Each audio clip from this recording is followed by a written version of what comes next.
بنا ويذهب عنا غيظ قلوبنا ويجرنا من مضلات الفتن ما ظهر منها وما بطن وأن الله يحفظ علينا الإسلام والإيمان ويختم لنا بالحسنى وإلى حضرة النبي محمد صلى الله عليه وسلم الفاتحة.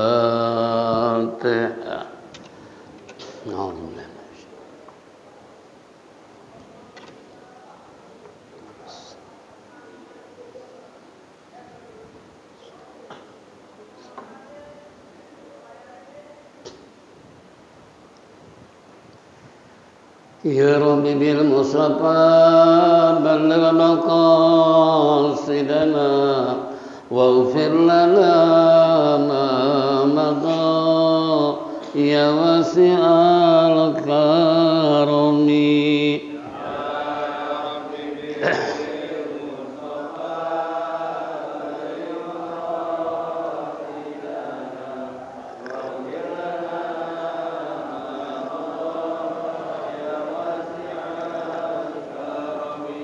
بسيد الخلق شمس الحق معتصم محمد خير معصوم ومعتصم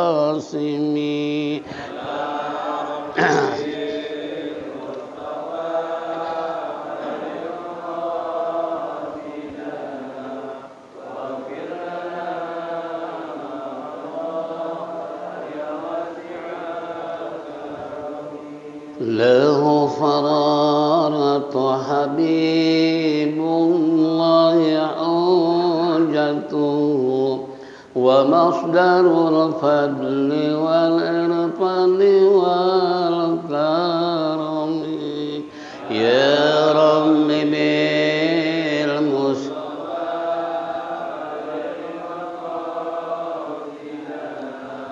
واغفر لنا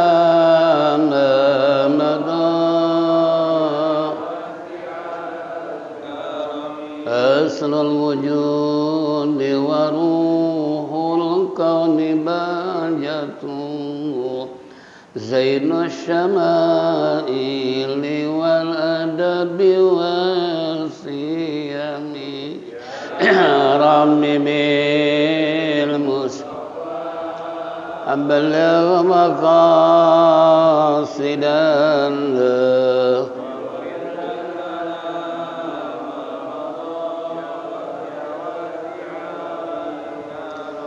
مطهر الأرض من رجس ومن درني من عبد وسان أو عبد صنم يا رب بالمصطفى بلغ مقاصدنا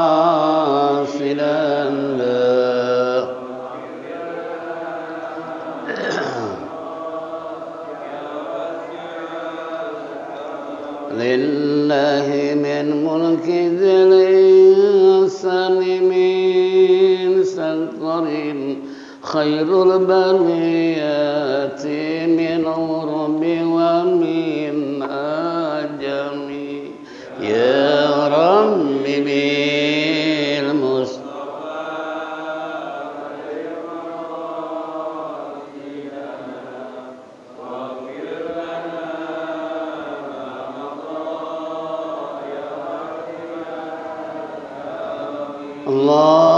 اللهم صل وسلم وبارك عليه.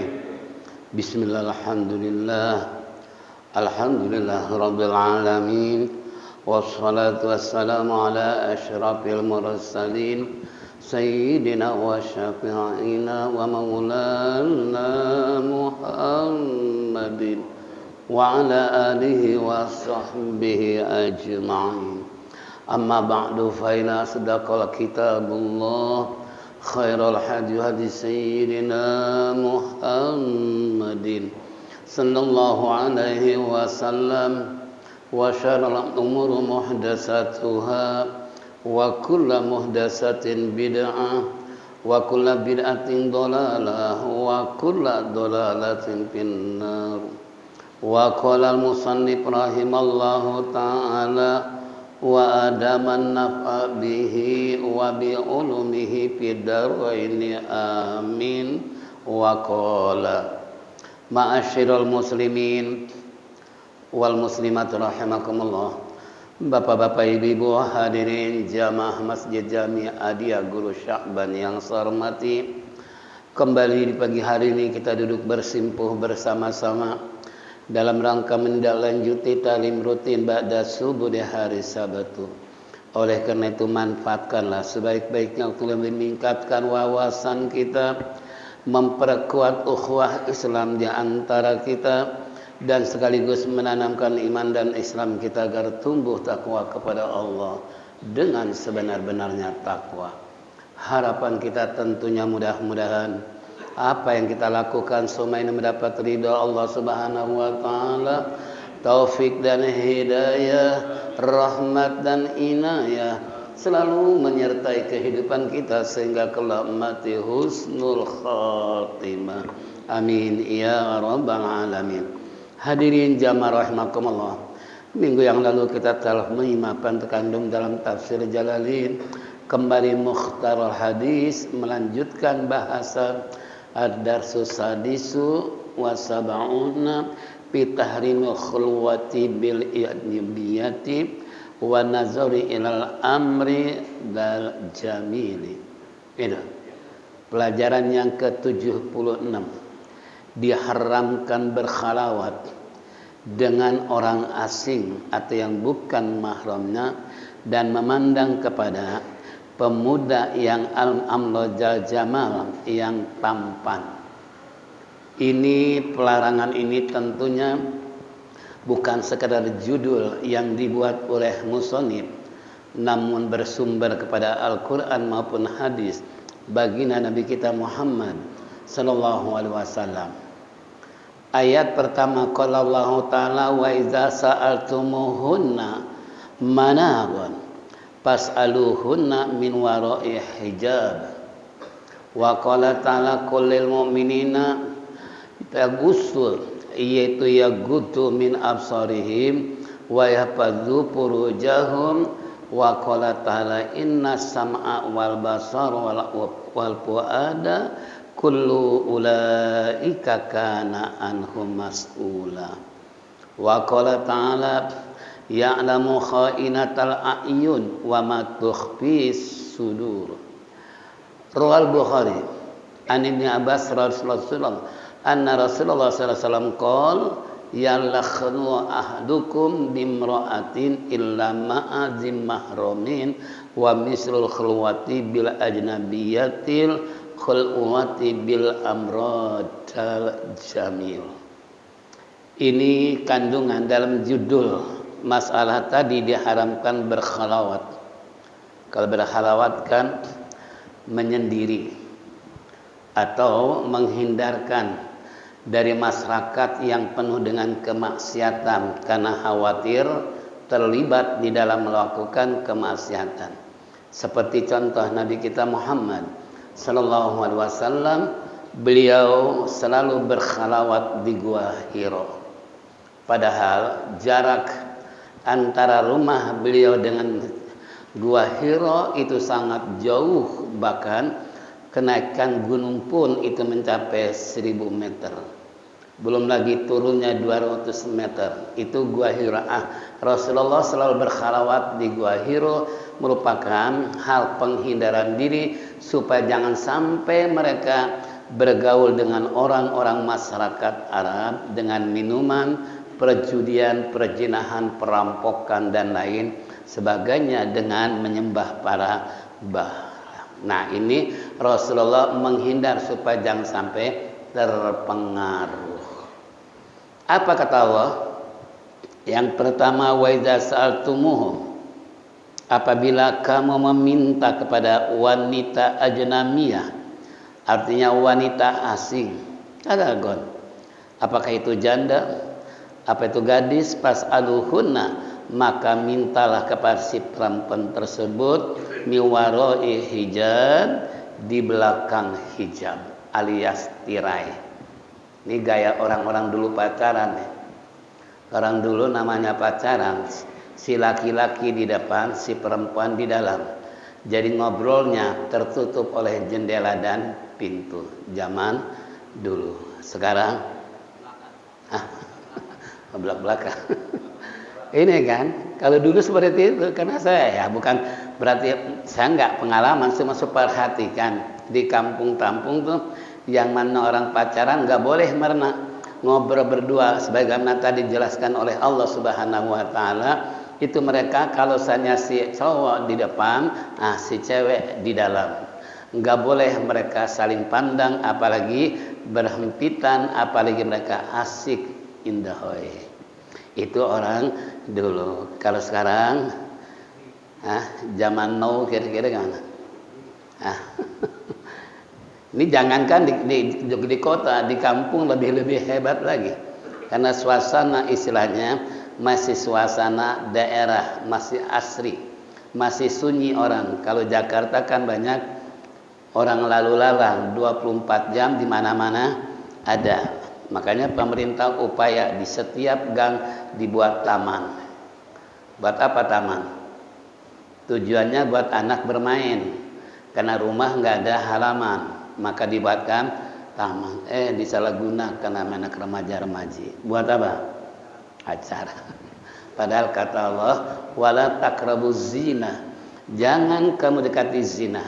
Dekatnya dia nggak boleh, apalagi melakukan zina. Wala taqrabuz zina itu artinya pacaran. Karena orang sudah pacaran otomatis di situ ada pihak ketiga, setan, untuk menggoda si perempuan dan laki-laki. Kalau bahasa kita bilang, kalau mereka duduknya berjauhan, kata setan, kurang asik kalau jauh. Udah dekat, kurang asik nggak kalau saling pegangan. Kurang asik kalau nggak saling itu kan. Nah itu setan itu yang melakukan jurus supaya anak muda tersebut nggak sadar mengikuti hawa nafsu, padahal mereka sudah terlibat bujukan setan. Makanya kata Nabi, jangan perempuan dan laki berdua-duaan sebab setan yang ketiganya. Ini satu. Jadi kalau kita ingin meminta istilah pada perempuan ajnabiyah tadi, itu pertama janda umpanya, mintalah di balik tirai, jangan belak-belakan. Memang boleh apabila seorang mengkhitbah melamar perempuan, hanya dua yang boleh dilihat, wajah dan telapak tangan. Ini ukuran. Jadi kalau perempuan telapak tangannya udah lembut, halus, bagus, luar biasa, di situ, dan wajahnya pun kelihatan ayu, kelihatan simpatik. Ini dua dijadikan standar apabila melamar, cukup hanya melihat telapak tangan dan wajah. Berarti yang lain kalau zaman sekarang enggak. Ya, buktikan cintamu kepadaku. Bukan lihat telapak lagi, bukan lihat wajah lagi, badannya pun dilihat juga. Nauzubillah min dzalik. Ini satu ayat tersebut. Yang kedua, wa qala ta'ala kullil mu'minina yaghuddu min absarihim wa yahfazu furujahum. Allah telah berfirman, katakanlah hai Muhammad kepada orang-orang yang beriman supaya mereka hendaknya yaghuddu min absarihim, memejamkan pandangan mata mereka, wa yahfazu yaitu furujahum, dan mereka supaya memelihara faraj alias alat vital. Nah ini larangan bagi orang beriman supaya mereka memejamkan mata. Sebab orang bisa jatuh cinta gara-gara melihat. Iya kan? Dari mata turun ke hati, dari hati turun dan mana lagi? Itu kan orang berawal rasa cinta timbul karena saling pandangan. Tapi saya punya jamaah di salah satu masjid, orangnya buta. Lalu istrinya juga buta, sama-sama buta. Ya iseng saya tanya, namanya Bang Ali. Bang Ali gimana ceritanya tuh? Dapat istri kok sama-sama nggak melihat? Dia ketawa. Ustaz bisa aja nanyanya. Enggak, Anda sih pengen tahu aja. Biasanya kan orang jatuh cinta saling melihat, ini enggak, sama-sama buta dua-duanya.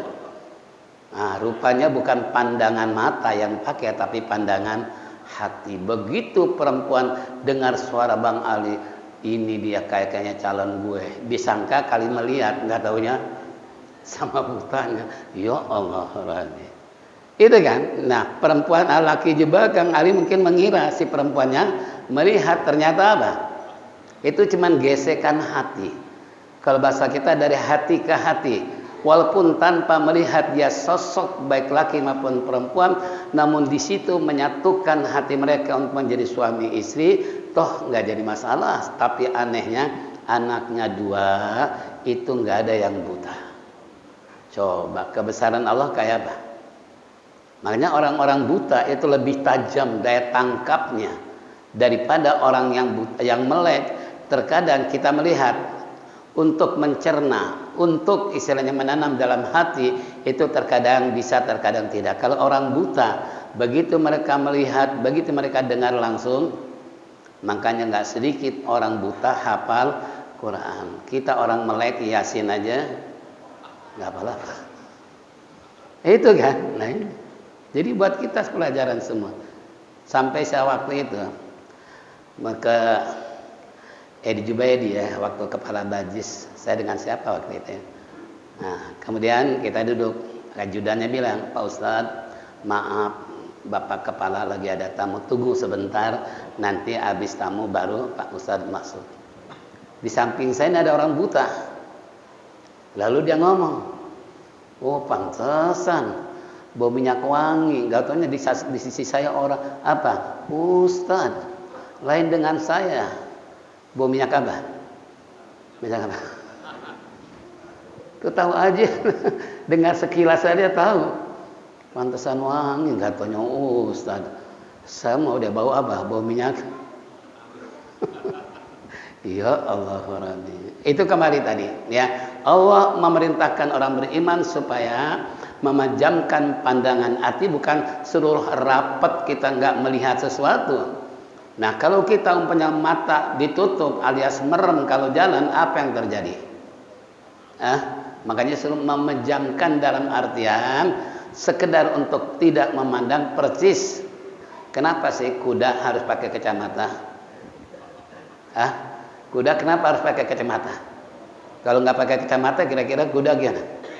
Liar kan, lari sana lari sini, terbintang, ngacir dan sebagainya. Makanya ditutup pakai mata supaya yang dilihat jalan hanya ke arah depan, nggak ke samping, nggak ke kanan. Apakah perlu manusia pakai kacamata? Udah. Kalau kaca riben sih jangan dengan bohong. Ya Allah Rabbi. Nah ini memejamkan bukan berarti istilahnya kita merem, ya. Memejamkan dalam artian tahan diri untuk istilahnya tidak terlalu jauh memandang dan memperhatikan terutama perempuan. Nah, tapi zaman sekarang kira-kira bisa enggak nih untuk menghindar memejamkan mata, apalagi jalan sambil merem, bisa enggak? Apalagi bapak-bapak biasa yang ke mall, bangga dengan ke mall. Padahal kurang dari mall kira-kira dosa mata berapa banyak. Nah, pernah saya diundang oleh bos batubara di di HI ya. Kan di HI ada apartemen tertinggi di Asia, itu 81. Paling tinggi. Di atasnya ada taman, ada kolam renang, pelayan-pelayan yang you can see, coba pakai rok mini, nungging sedikit. Dijemput ceritanya saya pakai mobil mewah. Begitu di depan HI turun, mulai istighfar kita deh. Mulai bingung nih, ya Allah. Gimana? Mata sana sini semua ngundang dosa. Dia kan banyak kan orang-orang bule yang baju belum selesai udah diapain? Udah dipakai. pakai celana-celana pendek. Coba laki-laki yang normal lihat begitu kira-kira gimana? Apa enggak ngeces? Astagfirullahaladzim, astagfirullahaladzim. Begitu saya pulang, ya dalam hati ini sih amplop dosa gedean dosa. Coba tuh, makanya jangan bangga belanja ke mall. Kenapa? Karena yang dilihat mata semua gitu kan. Nasallah, saya bilang astagfirullah. Mudah-mudahan jangan diundang lagi model kayak begini nih. Padahal banyak habaib juga, banyak ustaz. Saya suruh baca doa. Ya udah, saya baca. Selesai pulang, sampai rumah beli perkenceng tuh istighfar. Kenapa? Karena amplop dengan dosa banyakan dosa. Coba kalau orang yang enggak kenal tentang ayat Quran seperti ini, oleh Allah suruh menjamkan mata, ya. Nah ini nggak bisa. Kenapa? Karena Allah zuyyina linnasi hubus syahawat minan nisa. Allah memberikan hawa nafsu terhadap perempuan, makanya nggak mungkin kalau laki-laki melihat perempuan merem. Pernah nggak? Yang ada? Contoh, bapak sama istri. Buktikan, jalan belanja ke mall. Begitu pintu gerbang terbuka lebar, suami istri asik jalan berdua. Nah, bagaimana pandangan dua anak manusia, suami dan istri? Suami masuk ke mall, yang dilihat apa? Yang dilihat apa? Pakaian apa ya? Pelayan. Kalau perempuan apa yang dilihat? Pasti pakaian kan. Suami lagi asik merenung, dalam hati cakep juga nih pelayan. Istrinya bilang, bang tuh lihat kayaknya bagus, pantes tuh sama saya. Nggak taunya laki-lakinya suaminya lagi apa? Melotot mandang pelayan. Apa kata istri? Dasar laki-laki mata buaya. Kata suaminya, mama kenapa doyan buaya? Akhirnya ribut itu di mall. Gara-gara apa? Ya kita nggak bisa menghindar kan, karena Allah katakan zuyyina linnasi hubus syahawat minan nisa, kami memberikan hiasan kepada laki-laki suka dengan perempuan. Makanya kalau laki-laki nggak suka dengan perempuan perlu dipermak. Tapi bukan permak tubuhnya, permak jiwanya. Jangan kau model siapa yang berubah pengen jadi laki-laki? Siapa? Artis. Yang berubah perempuan jadi laki-laki siapa? Dorce kan? Jangan sampai pesan dalam catatan bukunya, jangan kau mandikan aku ketika mati. Kenapanya takut terbongkar gitu kan? Dia perempuan pengen jadi laki-laki. Nah itu dia salah permak, seharusnya yang dipermak bukan tubuhnya, tapi pikirannya.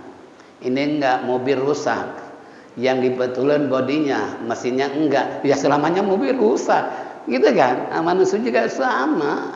Ini makanya ya gudu min absari, pejamkan pandangan mata. Wa yahfazu furujahum, dan peliharalah faraj, alat vital, alat yang bisa cukup manusia terlena dengan faraj tersebut, sehingga berapa banyak suami yang kurang puas dengan istri sampai jajan di sampai ada cerita kakek-kakek umur 80 tahun mati di sarang jablay. Coba ngapain tuh? 80 tahun udah ngap-ngapan, masih datang ke tempat bordilan, ya mati. Mati apa itu? Mati apa? Ya Allah Rabbi. Nah ini, itu ayat yang kedua. Ayat yang ketiga, ini karena kita mau ke Kebayoran, Tuan Guru kita sekarang acara haul dan peringatan Maulid Nabi kita Muhammad Sallallahu Alaihi Wasallam, sehingga kita pas supaya Isra selesai langsung kita mau berangkat insyaallah. Wa qala ta'ala inna sam'a wal basara wal fu'ada kullu ulaika kana anhu mas'ula. Telah berfirman Allah Ta'ala, inna sam'a, sesungguhnya pendengaran, al basara penglihatan, wal fu'ada hati pikiran, kullu ulaika kana anhum mas'ula, semua mereka akan dipertanyakan apa yang dia dengar, apa yang dia lihat, apa yang dia katakan dalam hati yang kecil. Jadi di sini Allah mengingatkan jangan gegabah kita, terutama mendengar. Sebab apa? Sebab telinga jangan dikira nggak bakal ditanya oleh Allah. Semua indera yang ada pada tubuh kita nggak sunyi dari pertanyaan-pertanyaan pendaya gunaan indera tersebut waktu masa hidup. Jangan dikira istilahnya pendengaran Allah nggak tanya. Kalau bahasa kata dulu ente hidup telinga ente dengerin apaan? Coba. Kalau dengerin baca Quran, dengerin orang ngaji dapat pahala nggak? Kalau dengerin orang gosip, apalagi dengerin orang menjelekkan orang lain, masya Allah, dosa besar. Allah tidak akan memaafkan seorang manakala orang yang dizolimi, orang disakiti, nggak memberikan maaf kepada orang yang gibah atau ngomongin kejelekan di depan orang lain. Kenapa? Telinganya bakal ditanya, yang dengar maupun yang bicara. Awas nih. Makanya kalau ada orang gibah, kita harus bisa menghindar, paling tidak dikat. Karena zaman Rasulullah dulu ada sahabat, dia bilang begini, mas tahu nggak, mas itu begini begitu. Lalu ada sahabat, maaf mas, jangan bicara seperti itu. Mendingan kita diskusi kenapa ini hukumnya begini segala macam. Itu seharusnya kalau ada orang gibah menjelekkan orang lain, buru-buru kita alihkan kepada masalah supaya yang dengerin jangan sampai kena dosa. Ini kagak. Terus gimana? Lalu apa lagi? Begitu asiknya orang kalau udah dengerin gibah. Padahal kalau sudah berani bergibah 40 tahun, amal perbuatan hangus, nggak diterima oleh Allah. Usia kita 40 tahun, kita gibah, modal juga nggak balik.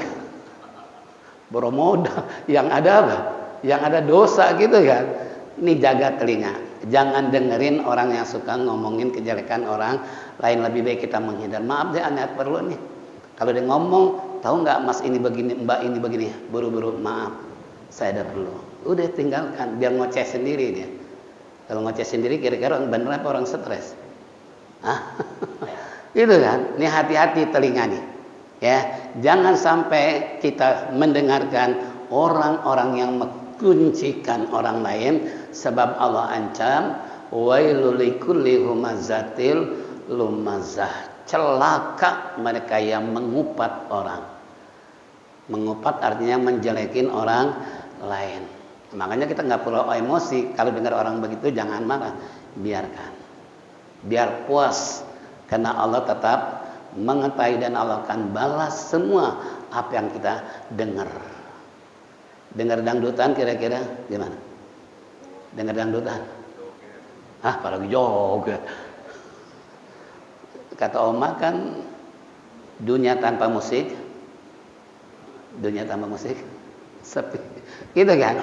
Tapi kebalikannya, kalau orang kenapa diharamkan musik, masalahnya orang kalau dia terlena dengan musik, kira-kira ingat nggak sama Allah? Ada nggak orang sambil dengerin dangdutan sambil megang tasbih? Allah, Allah, Allah. Ada nggak? Ada nggak? Yang ada tadi ikut bergerak badannya, joget walaupun sambil tiduran karena pencinta dangdut. Itu kan? Ini contoh. Jadi makanya tolong nih telinga, hati-hati, jangan sampai disalahgunakan untuk mendengar hal-hal yang bisa mengandung dosa dan bisa membuat diri kita bertambah dosa gara-gara dengar. Memang orang aneh ya, dengerin Quran nggak mau, dengerin ngaji nggak mau, kalau dengerin gosip nyari-nyari. Nyari-nyari kan? Padahal kata Allah wala tajassasu wala tabaghadu wala tadabaru. Jangan kamu mencari-cari kesalahan orang lain, jangan, kata Allah. Ingat, koreksi diri. Kesalahan Anda dengan orang lain banyakkan mana? Makanya Nabi pesan tuba liman istaghala walam yastagil nafsi. Alangkah beruntungnya orang pandai ngoreksi diri sebelum ngoreksi orang lain. Apalagi mulut ember, udah nggak mau diam deh.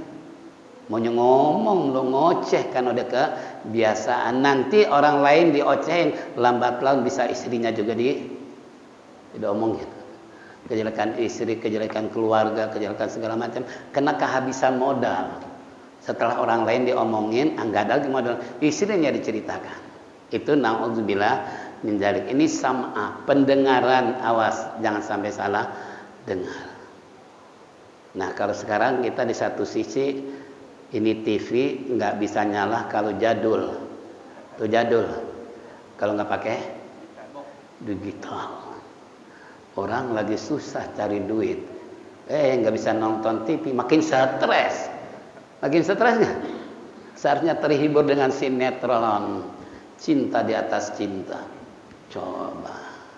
Kira-kira kayak apa? Karena mending tuh pakai bisa nonton, terhibur. Ini berhubung kalau nggak pakai digital, TV nggak nyala. Apa nggak nambah stres ini? Ya Allah, seharusnya nonton berita tentang kasus kejadian, tentang masalah booster, tentang masalah patroli. Ada satu masukan pemikiran atau hiburan. Berhubung nggak kebeli digital, akhirnya bengong. Gitu kan? Masya Allah. Ini tolong nih. Ya. Wal basara, mata. Ini mata yang setiap saat kita gunakan, melihat ini, melihat itu dan sebagainya.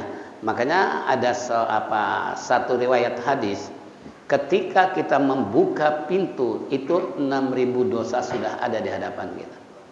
Coba kira-kira kayak apa? Buka pintu, ada orang lewat pakai motor, harganya mahal, hati kita timbul, kapan gue punya begitu? Timbul iri gitu kan. Umpamanya iri kan?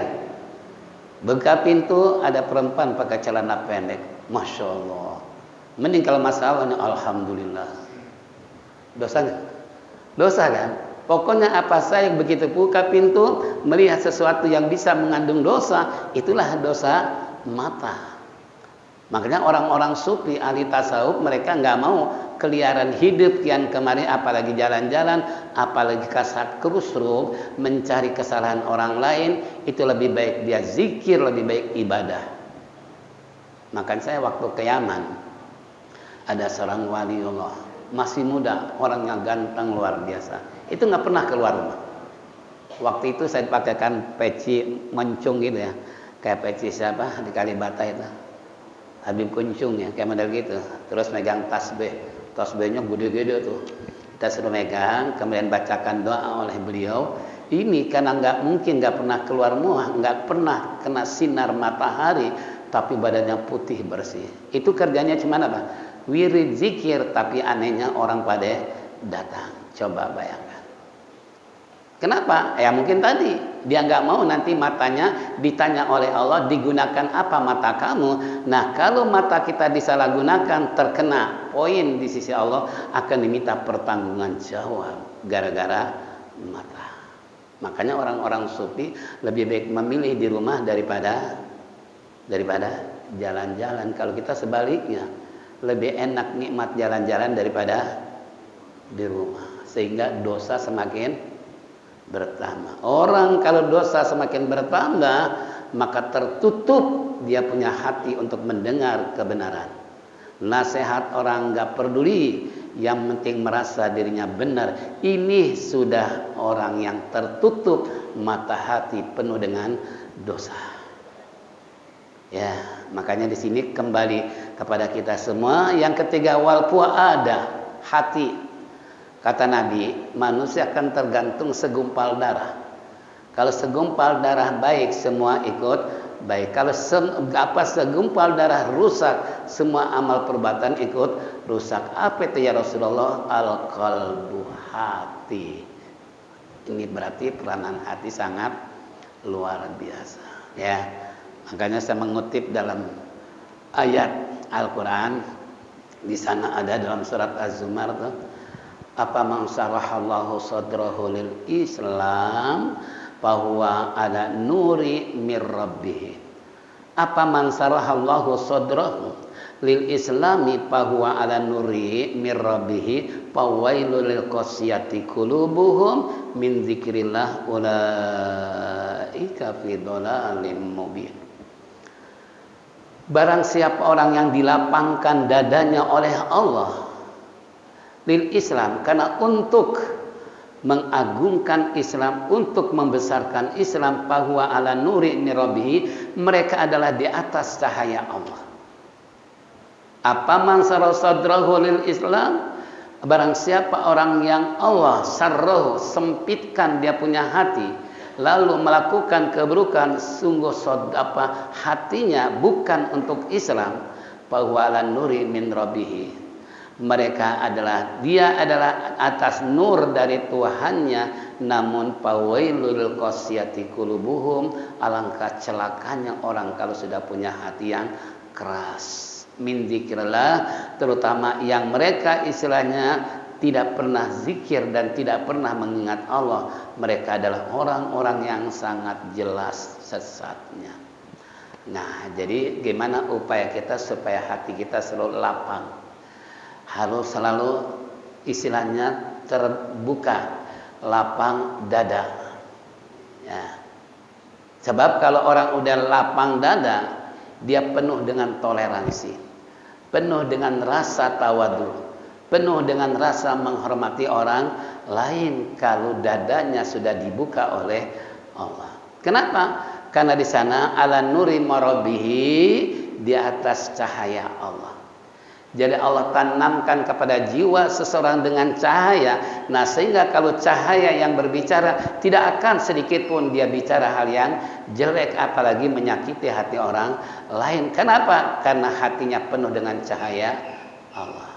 Nih, jadi kembali, kalau kita ingin dilapangkan dada kita, ingin menjadi orang yang tawadu, enggak sombong, kembali tadi. Ya. Karena di atas diri orang tersebut ada cahaya yang Allah taruhkan ke dalam hatinya, sehingga dadanya menjadi lapang dan dadanya tidak pernah untuk melakukan yang negatif, apalagi berbuat dosa. Tapi kebalikannya, apabila man saraha Allahu, dan apabila orang istilahnya sarahu berbuat keburukan tentunya terhadap Allah, itu sodrihi, dadanya lil Islam, untuk agama Islam, fahuwa ala nurin min rabbih, walaupun dia dapat cahaya dari Tuhannya, namun fawailul lil qasiyah, tapi celaka orang yang keras hati. Tahu keras hati? Ini kalau keras hati, orang nggak mau menerima kebenaran, orang nggak menerima nasihat orang nggak menghormati orang lain, itu orang keras hati. Biasanya orang begini banyak menghayal, banyak kepengen, pengen jadi presiden lah, pengen jadi menteri, pengen jadi DPR, sampai ngebagi-bagiin karpet. Nggak jadi DPR, karpetnya diambil jadi stres orang. Itu ciri-ciri orang yang keras hati. Diantaranya sebenarnya banyak lah, banyak kelamunan, banyak yang diinginkan, ingin ini, ingin itu. Itulah serakahnya manusia. Tuh, kalau orang udah berbuat keburukan, Allah kunci dia punya mata hati menjadi keras. Jadi susah orang begini nih, kata Allah, dia orang yang nggak pernah basah lidahnya menyebut nama Allah. Dia nggak pernah mau zikir kepada Allah. Kenapa? Sehingga di situ titik-titik noda hitam yang ada pada diri seorang, untuk bicara kebenaran dia tidak akan mau. Tapi bicara keburukan paling tampil di depan. Coba, paling gagah, paling hebat, paling arogan. Nah, itu menunjukkan hatinya apa? Keras.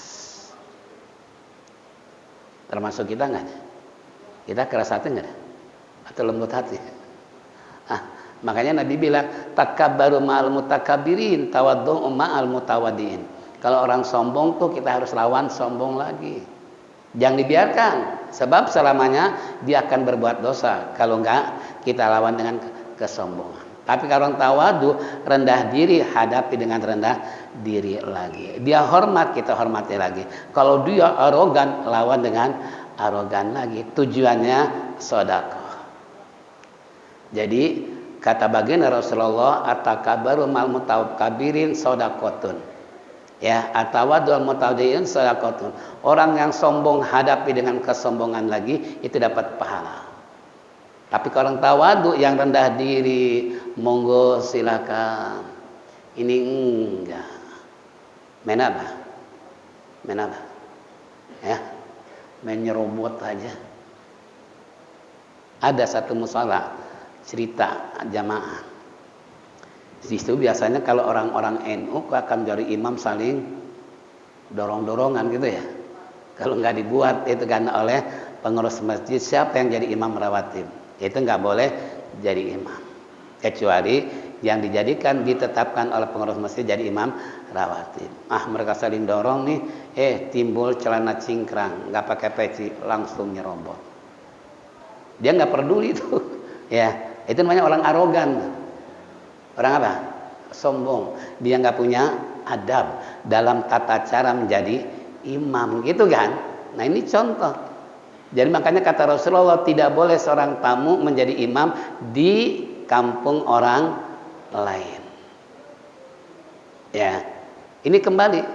Nah sehingga begitu dia baca Fatihah nggak baca Bismillah, makmum bingung. Begitu selesai salam lantas jalan, nggak baca doa. Rupanya salah jadi imam.